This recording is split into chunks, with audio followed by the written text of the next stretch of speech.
Good Monday, everyone. I'm Cyrus Webb, and welcome to Conversation Daily News. Glad you all could be with us. Well, it's a brand new day. It's a brand new week. I mean, it's a brand new opportunity. You do something amazing, and it all begins today. We, of course, have these headlines coming up on this Monday. Have a message from my book, Words I Choose to Live By. We have Dr. TAS Positive Thoughts, and, of course, your Entertainment Spotlight, today featuring best-selling author Allison Winn Scotch.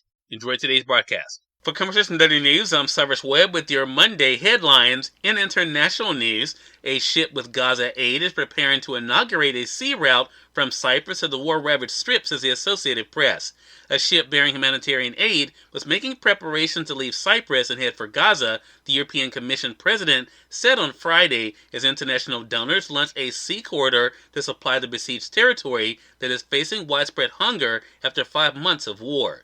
The opening of the corridor, along with the recent inauguration of airdrops of aid, shows increased frustration with the humanitarian crisis in Gaza and a new international willingness to work around Israeli restrictions. The vessel belonging to Spain's Open Arms Aid Group will make a pilot voyage to test the corridor in the coming days. The ship has been waiting at Cyprus port for permission to deliver food aid from the World Central Kitchen, a U.S. charity founded by celebrity chef Jose Andres. Israel said on Friday it welcomed the maritime corridor, but cautioned it would also need security checks. The initiative will allow the increase of humanitarian aid to the Gaza Strip after security check, according to Israeli standards, the spokesperson for Israel's foreign ministry said on X, formerly Twitter. The European Union, together with the United States, the United Arab Emirates, and other involved countries, were launching the sea route in response to the humanitarian catastrophe unfolding in Gaza. The humanitarian situation in Gaza is dire, with innocent Palestinian families and children desperate for basic needs, they said. Open Arms founder told the Associated Press the ship is scheduled to depart and would take 2 to 3 days to arrive in an undisclosed location where the group World Central Kitchen is constructing a pier to receive it.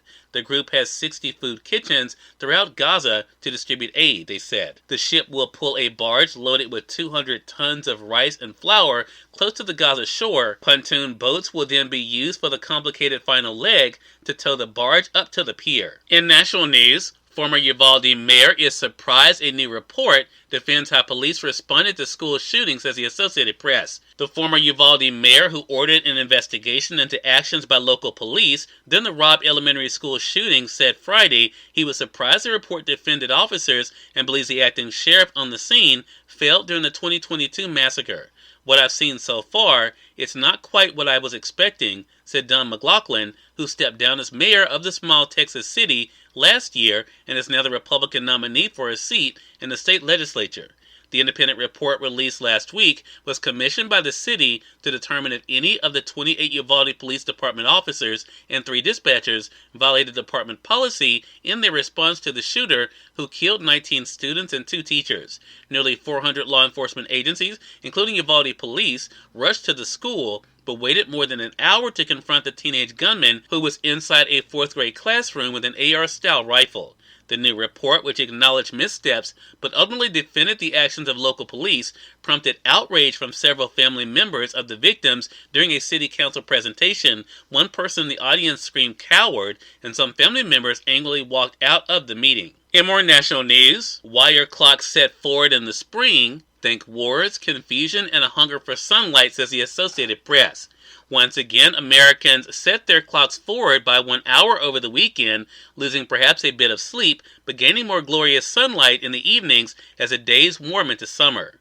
Where did this all come from, though, asked the Associated Press.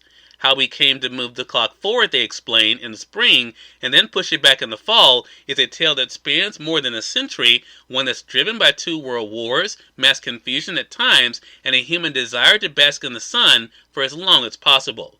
There have been plenty of debate over the practice, but about 70 countries, about 40% of those around the globe, currently use what Americans call daylight saving time. In business news, another burst of hiring shows off the resilience of the U.S. job market. American employers delivered another healthy month of hiring in February, adding a surprising 275,000 jobs and again showcasing the U.S. resilience in the face of high interest rates.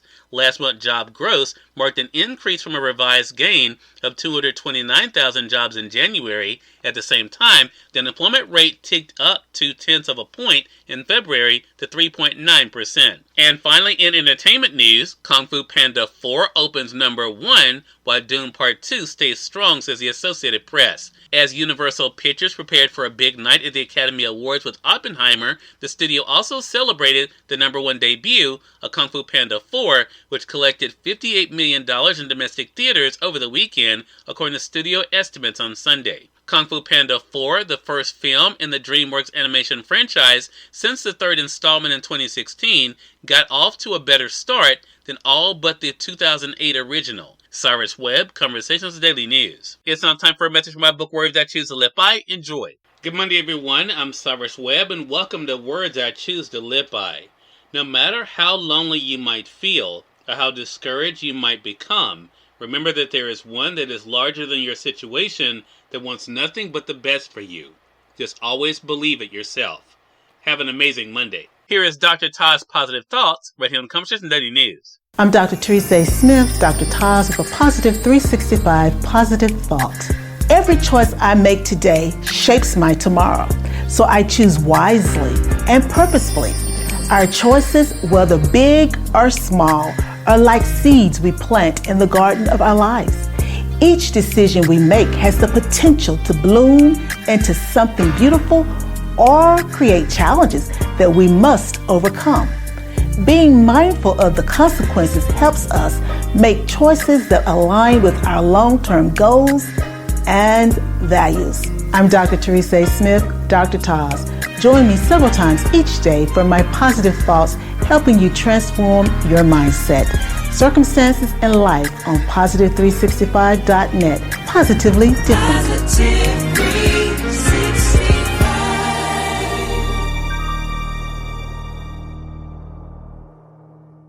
We are part of my conversation coming up with best-selling author Allison Winn Scotch in today's Entertainment Spotlight. Stay with us. You're listening to Conversation Daily News. For Conversation Daily News, I'm Cyrus Webb with Entertainment Spotlight. Best-selling author Allison Winn Scotch rejoined me on Conversations Live, the radio show, to talk about her success and new book, Take Two Bertie Maxwell. Here's a bit of our conversation. Allison, so glad to speak with you again. Thanks for the time. Oh, goodness. Thank you for your time. I think you were probably busier than I am. So thank you so much for having me back. Well, look, I doubt that, but I appreciate that. But I was just saying to you, Allison, a really funny story, and for our radio audience tuning in to WYAD, Allison's name probably sounds familiar to you guys because I was telling her about my being the news director for you guys and had a great news story from the Associated Press featuring Allison and her brand new book, Take Two Bertie Maxwell. So, Allison, you've been on this journey for quite some time. What has it been like for you to see all the hard work really paying off for you? It's one of those things, I was just speaking to somebody about it today, where obviously it's super gratifying. I mean, my favorite part of this whole thing is interacting with readers and maybe feeling like I, particularly with this book and sort of this moment in time, and bringing some joy into their lives. Simultaneously, it's also a lot of, it's a career, and this is my 10th book, so I feel, as with anything, there are new things to learn, and then there are things you take for granted, and then there are things you wish weren't part of it. So it does become sort of a business, but simultaneously, it's a wonderful business to be in, obviously, since I mostly just sit by myself and get to do what I want with Microsoft Word. So, I do feel very, very lucky that I've been doing this for, 18 years, and that I'm still here. In today's publishing landscape, that is not always a guarantee. So That is a really nice thing. Yeah. Cyrus Webb, Conversations Daily News. We thank you all for tuning in to this edition of Conversation Daily News. I'll be back to you guys on tomorrow with more news, message from my book, Words I Choose to Live By, Dr. TAS Positive Thoughts, and of course your Entertainment Spotlight. Until then, I'm your host, Cyrus Webb, saying as always, enjoy your day, enjoy your life, enjoy your world. Thank you all for choosing Conversation Daily News today. Now let's go make today amazing. Take care.